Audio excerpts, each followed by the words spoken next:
All right. Welcome, folks, back to Boss Beat. I hope that you're dealing with our technical issues as we work through this okay.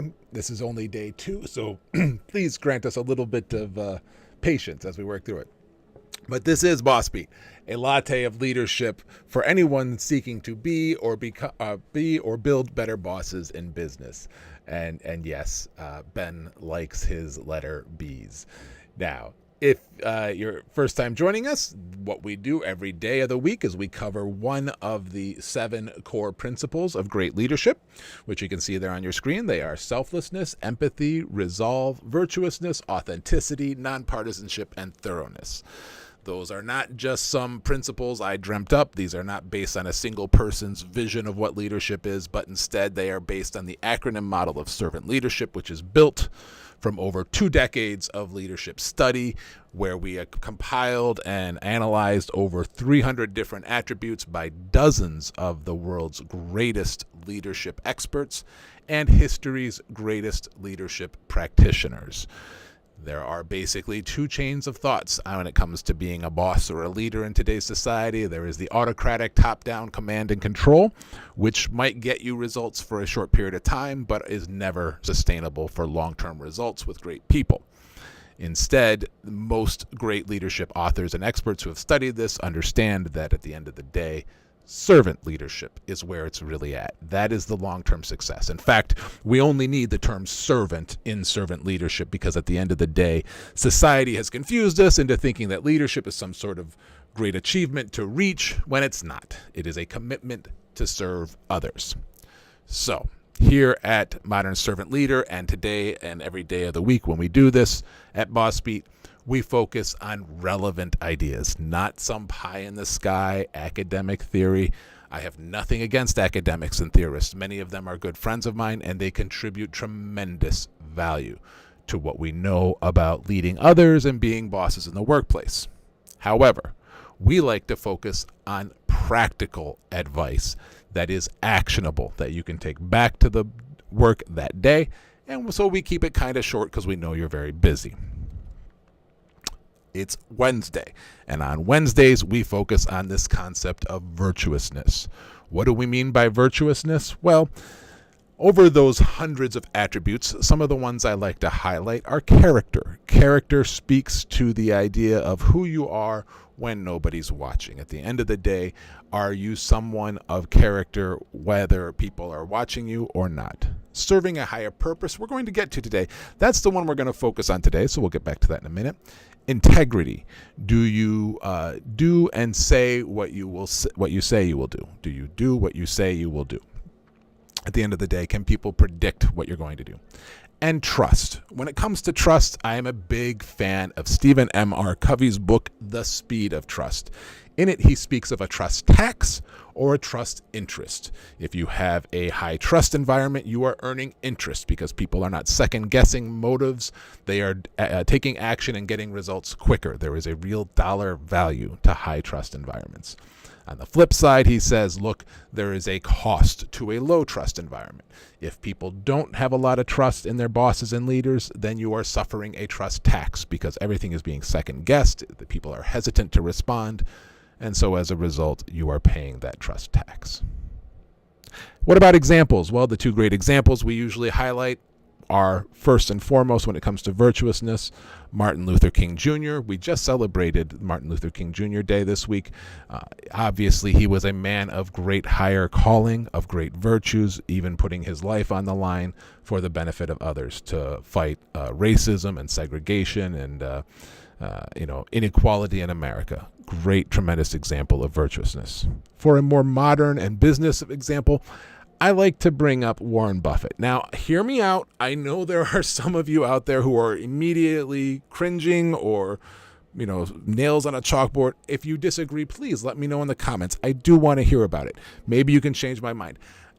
None of the examples of leaders we put out here are perfect people. nor are we suggesting that they are always virtuous. But I do like Warren Buffett's style of investing. He emphasizes the importance of creating value for all stakeholders. He focuses on the customer and the investor. Some of the companies he invests in, certainly you would disagree. I would agree with you if you disagreed, are not exactly virtuous organizations, but he does have that emphasis in his own methodology and thinking. So I like to look at Warren Buffett as a modern business example. Now, for you, here is the core of today's message. How do you build greater virtuousness in your own boss work or in those who are building better bosses at work? I like to look at Miss Cheryl Batchelder's example. She is the former CEO of Popeye's food restaurant, and she had a great career working in the food service industry. She talks in her book, Dare to Serve, which is a great book, highly recommended, about having a clarity of purpose. Now, one of the points I want to make very clear, I like to think of it as a higher calling, as a higher purpose in life.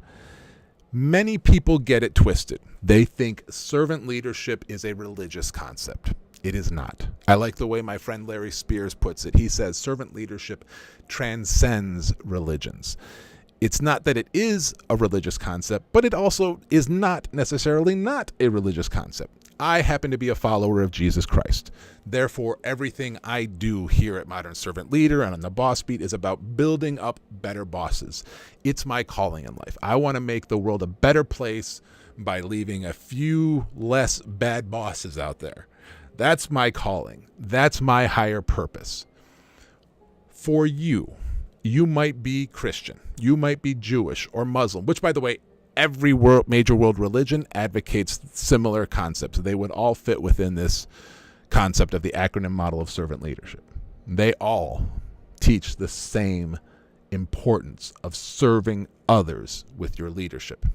You could also be atheist or agnostic. You don't have to be religious to have a higher calling or higher purpose, of course. At the end of the day, this is about wanting to leave the world a better place than you found it. You need to have a higher calling or a clarity of your purpose in life, and I take it to the next level, that higher calling or purpose. So our question to you, your challenge today, do you have a clarity of purpose? Do you have a higher calling or higher purpose in your life? Something that goes beyond the basic financials. Something that is about leaving the world a better place than you found it. If you have that higher purpose, does your current role as a boss or a leader align to that higher purpose? If not, does that mean you're a bad boss? Of course not. Does it mean you won't be a good boss? No, of course not. But it does mean that you may never be as good of a boss or as great of a leader as you could be if your role aligned with your higher purpose, with your clarity of purpose, with your higher calling. So that's the challenge today. Think to yourself, what is my higher calling? What is my clarity of purpose? And how does my current role align to that? If it doesn't, you've got some work to do. Find a way to make it align to it. Maybe it's time for you to find another role where you can. It will help you be a better boss. It will help you be a greater leader. Now, all these attributes, all these principles can be found on modernservantleader.com. Just go to modernservantleader.com. Under resources, go to leadership map. And if you wanted to find like today's, for example, you can just look up virtuous and you can see it, sort them out. And right there at the top today is Cheryl Batchelder's Dare to Serve, Clarity of Purpose. But this is where those 300 different principles or attributes are all there. You can find them all, sort them, but through different ways and so on and so forth. So if you find this valuable, I hope you'll check it out. And more importantly, if you like this sort of practical and actionable content, check out virtualleadershipprograms.com. I think you'll like some of the courses I teach. It's very focused, again, on what's it like to practice great leadership in the trenches in today's modern business environments. I'm Ben Lichtenwalder. I want to thank you for listening. I hope you found something of value. Until next time, cheers and keep serving.